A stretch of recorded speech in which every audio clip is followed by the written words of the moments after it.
Hello, my name is Nenad Sestan. This is my colleague Mark Gerstin. We are members of the PsycEncode Consortium. We are here to tell you about two of the three major papers that will be part of the science package. Briefly, the PsycEncode Consortium has two goals. One is to study the brain with genomics, and secondly is to unravel the molecular mechanisms of neuropsychiatric diseases. In the main study of the developing brain, we use multiple genomic techniques to profile gene expression, epigenetic modifications, and regulatory elements in multiple brain regions and single cells across the entire course of brain development. Among the highlights, we observed that expression differences were most pronounced during early brain development and adolescence.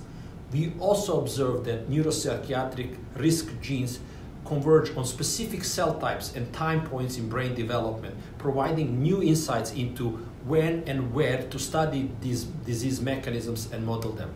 So the main aspect of the adult study is its scale with RNA sequencing data over almost 2,000 individuals. The first thing we did with this data is use single-cell sequencing to deconvolve the bulk population variation, and actually we were able to explain most of the population variation in terms of changing proportions of basic cell types such as excitatory and inhibitory neurons. Second, we used the large scale of the data to build molecular and regulatory networks linking non-coding variants and regions to genes, and we were able to use these networks to link many more of the known psychiatric risk variants to genes than we could previously.